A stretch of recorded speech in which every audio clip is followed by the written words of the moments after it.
तीन तिगाड़ा काम बिगाड़ा। तीन बहुओं के रवैये से सासू माँ बहुत परेशान थी। दरअसल बात ये थी कि तीनों बहुओं में किसी बात को लेकर अनबन हो गई थी। तब से ही तीनों एक दूसरे से मुंह फुलाए रहती थी। ना कोई सीधे मुंह किसी से बात करती, ना किसी का कहना मानती। पड़ोसी भी इस बात को जानते थे और जाने कैसे कैसे बातें भी करते। इसीलिए सासू माँ ने तीनों बहुओं को तुरंत अपने कमरे में बुलाया। मैं कई दिनों से देख रही हूँ, तुम तीनों अलग अलग सारे काम कर रही हो। ये सब नहीं चलेगा, तीनों को मिलकर ही काम करना पड़ेगा। सास की बात सुनकर एकदम से बड़ी बहू बोल उठती है।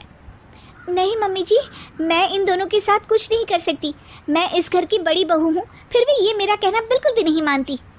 अरे जेठानी जी, जानबूझकर मुझे डबल काम करवाती है आप, और छोटी मुझसे टेढ़े मुंह ही बात करती है।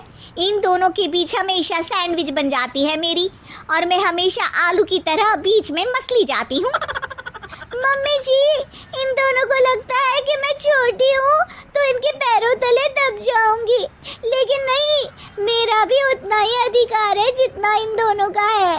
बड़ी आई दोनों मेरी चुगली करने के लिए, मुझे क्या कम समझ रखा है।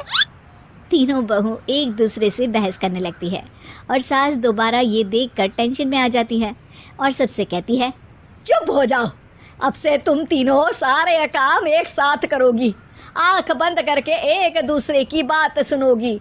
तुम तीनों इस बात को गांठ बांध लो, वरना अगली छुट्टियों में तुम्हारा अपना मायके जाना कैंसिल।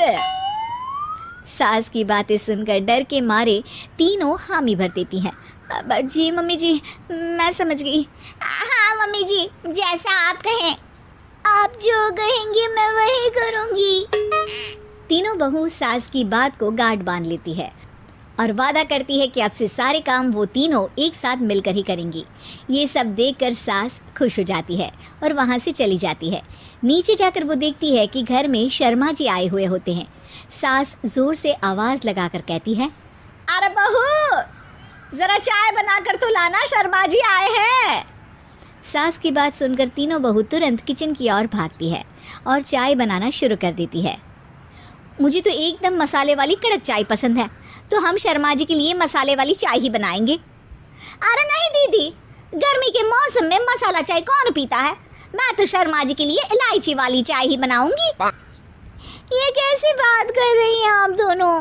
मेरी मम्मी ने सिखाया है कि मेहमान को ज्यादा दूध और शक्कर वाली चाय देनी चाहिए, वरना वो घर वालों को कंजूस समझते हैं। तो मैं तो शर्मा जी को ऐसी ही चाय दूंगी। तीनों बहुएं अपने अपने तरीके से चाय में शक्कर, मसाला, पत्ती सब डाल देती है। उबलने के बाद तीनों मिलकर चाय बाहर लेकर जाती है और शर्मा जी और सासू माँ को देती हैं। चाय पीने के बाद शर्मा जी सासू माँ को देखकर शर्मा जाते हैं और शर्मिंदा महसूस करते हैं कि आखिर उन्होंने चाय पीने के लिए हामी क्यों भरी। सासू माँ भी चाय पीना शुरू करती है और कहती हैं, अरे बहू, ये कैसी चाय बनाई है? चाय है या मीठे दूध की बासुंदी? हाँ, चाय अच्छी नहीं लगी क्या? कोई बात नहीं, हम पराठा बनाकर लाते हैं। चलो चलो अंदर। हाँ हाँ चलो। हाँ आती हूँ मैं भी। नहीं नहीं, मेरा पेट चाय ने ही चौपट कर दिया, वही काफ़ी है। पराठे से पोपट नहीं करवाना, मैं तो चलता हूँ। शर्मा जी चुपचाप पतली गली से निकल जाते हैं। अगले दिन सास बहुओं से कहती है, अरे बहू, जाओ जाके ऊपर के गेस्ट हाउस की सफाई कर दो। कल हमारे यहाँ मेरे दूर के रिश्तेदार आने वाले हैं, तो पूरे कमरे को चमका देना, समझी? तीनों बहू सास की बात को मानकर ऊपर सफाई करने चली जाती हैं और तीनों कमरे की सफाई चालू कर देती है। बड़ी बहू मकड़ी के जाले साफ करती है, तो बीच वाली झाड़ू लगाना और छोटी वाली सर्फ डालकर जमीन धोना शुरू कर देती है। अरे दीदी, जेठानी जी, अभी मैंने पूरी फर्श धोई और आप फिर से धूल नीचे गिरा रही हैं। और मछली जेठानी जी, आप बिना झाड़ू की धूल यहाँ छटक रही हैं। अरे तीनों को साफ करना है, एक साथ सफाई करते हैं ना। अरे वही तो, हम साथ साथ हैं, घर साफ साफ है, तीनों बहू ऐसे ही काम में उलझ जाती है और 2 घंटे तक एक ही कमरे की सफाई करती रहती है। बहुत देर से अपनी बहुओं को ना देखने के कारण सास ऊपर कमरे में उन्हें देखने जाती है, लेकिन कमरे में घुसती ही वो गीली फर्श पर फिसलने के कारण नीचे गिर जाती है। ओरी मोरी मैया, हड्डी मरोड़ के रख दी। आए मेरी तो कमर ही टूट गई रे। तीनों बहुएं सास को उठाती हैं और बिस्तर पर सुला देती है। अरे मेरे हाथ पैर दर्द कर रहे हैं, दबा दो आराम मिलेगा। हाँ जी माँ जी। अरे जी माँ जी माँ जी। और तीनों बहुएं एक साथ सास के हाथ को दबाना शुरू कर देती हैं।